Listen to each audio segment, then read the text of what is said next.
Hello friends, কেমন আছো সবাই? আশা করছি সবাই ভালো আছো। আমি রাত্রি আর প্রিয় অনুষা লাইফস্টাইলে সবাইকে স্বাগত জানিয়ে নতুন একটি টিপসের ভিডিও আবার নিয়ে চলে এসেছি। নতুন টিপস পেতে অবশ্যই আমার চ্যানেলটি সাবস্ক্রাইব করে পাশে থাকবেন। চলে আসছি প্রথম টিপসে। দেখুন বন্ধুরা, আমরা যখনই বাজারে যাই তখন কিন্তু আমরা ফল সবজি এগুলো কিনি, আর এইগুলো কিন্তু আমাদের পলিথিনে করে দেয়। আর পলিথিনে করে দেওয়ার পরে বাড়ি এসে আমরা যখনই খুলতে যাই, দেখুন একটা গিঁট পড়ে গেছে। গিঁট কিন্তু আমরা খুলতেই পারি না। যে কোনো গিঁট খুলতে গেলে কিন্তু আমাদের নখে ব্যথা হয়। ছোট ছোট নখ হলে বিশেষ করে অসুবিধা তো হয়। তার জন্য দেখুন বন্ধুরা, এমন একটা টিপস নিয়েছি, হাতে ব্যথাও হবে না, কিচ্ছু হবে না, সহজেই কিন্তু খুলে যাবে এই পলিথিনের যে গিঁটটা। দেখুন আমাদের সবার বাড়িতে কিন্তু কাঁটা চামচ থাকে। এই কাঁটা চামচ নিয়ে একদিকটায় দেখুন এইভাবে দিয়ে দিয়েছি। খুব ভালোভাবে কিন্তু এইভাবে লাগিয়ে নিয়েছি। দেখুন এইভাবে যদি দিয়ে দিই, দেওয়ার পরে কিন্তু খুব সহজেই আমাদের হাতও একদম লাগবেই না বলতে গেলে, যে আমাদের যেটা নখে ব্যথা হতো সেটা কিছুই হবে না। খুব সহজেই দেখুন প্লাস্টিকটা খুলে গেল। এইভাবে আপনারা যখনই দেখবেন যে পলিথিনের মধ্যে গিঁট পড়ে গেছে, কিছু খুলতে পারছে না, এইভাবে আপনারা এই টিপসটা অ্যাপ্লাই করবেন। চলে আসছি পরের টিপসে। ফ্রিজ আমাদের সবার বাড়িতে থাকে, ফ্রিজটা আমরা ব্যবহার করি। আর ফ্রিজের ব্যবহার আমাদের অনেক কিছু আমরা জানি না অনেকে। আর ফ্রিজ সম্বন্ধে এই টিপসগুলো ফলো করলে আমাদের বিদ্যুৎ বিল অনেকটাই কম আসবে, আর ফ্রিজটা কিন্তু অনেক দিন আমরা চালাতে পারবো, খারাপও হয়ে যাবে না। অনেকেই আছে দেয়ালের সঙ্গে ফ্রিজটা সেটে রাখে, অনেকেই জানে না দেয়ালের সঙ্গে ফ্রিজটা সেটে রাখলে কিন্তু বিদ্যুৎ বিলটা বেশি আসে। আমার দেখুন কতটা ডিফারেন্স আছে দেয়ালের সঙ্গে। যখনই দেখবেন দেয়ালের সঙ্গে ফ্রিজটা সেটে আছে আর কম্প্রেসারটা একদমই গরম হয়ে আর দেয়ালটাও গরম হয়ে গেছে, তখন দেখবেন আমাদের ফ্রিজটাও খারাপ হয়ে যেতে পারে লোড না নিতে পেরে। তাই যখনই ফ্রিজটা রাখবেন অনেকটা ফাঁকা করে, দেয়ালের সঙ্গে না এঁটে অনেকটাই ফাঁকা করে রাখবেন। দেখবেন আপনাদের কারেন্টের বিলও কম আসবে আর ফ্রিজটা অনেক দিন চলবে। আর দেখুন, আর বিশেষ করে গরমের সময় তো আপনারা দেখবেন যেটা বাইরের রাখার খাবার ভালো থাকবে সেটা বাইরে রাখবেন, আর যেটা ভিতরে রাখার দরকার সেটা ভিতরে রাখবেন। কেননা বিশেষ করে যখনই দেখবেন বেশি জিনিস রাখছেন তখন বেশি প্রেশার পড়বে ফ্রিজের উপর, আর তখন কিন্তু কারেন্টের বিলটাও বেশি আসবে।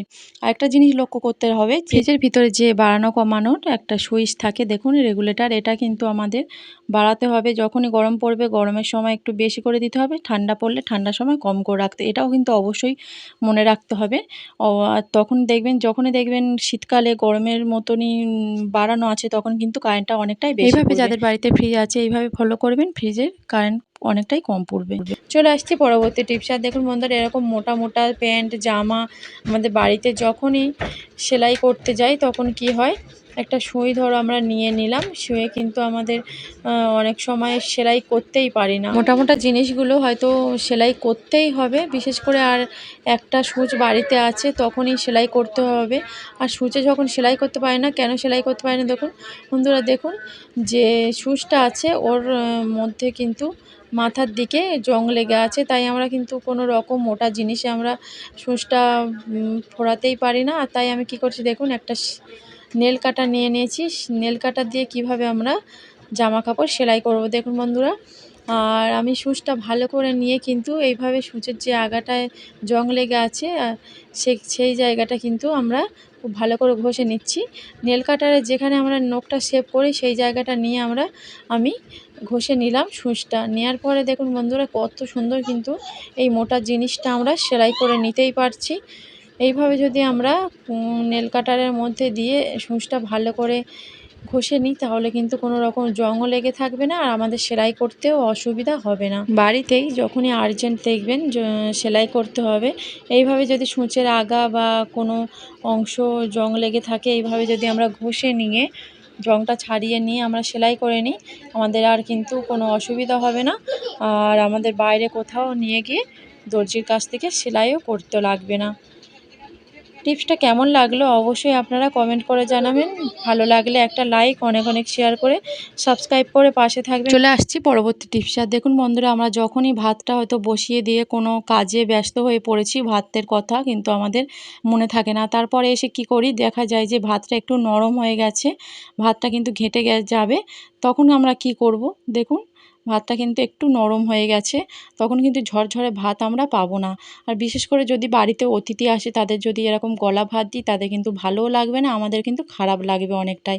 তার জন্য কি করছি দেখুন, বরফ আমাদের সবার প্রায় বাড়িতেই কিন্তু বরফ থাকে ফ্রিজের মধ্যে। সেই বরফ আমি অল্প করে কয়েক টুকরো দিয়ে দিয়েছি, দিয়ে একটু রেখে দিয়েছি, দিয়ে দেখুন ফ্যানটা ঝারিয়ে নিচ্ছি। নেওয়ার পরে আমি দেখাবো ভাতটা কত সুন্দর ঝরঝরে হয়ে গেছে।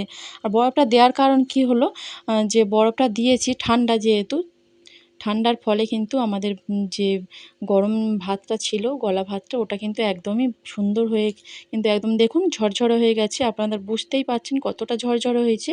বাড়িতে যদি আপনাদের কোনো রকম এইরকম কোনো দিন সমস্যা হতে হয়, তখনই দেখবেন আপনারা এই ভাতের মধ্যে কিছুটা বরফের টুকরো যদি দিয়ে দেন, তখন দেখবেন ভাতটা ফ্যান গালার পরে কিন্তু একদমই ঝরঝরে হয়ে গেছে।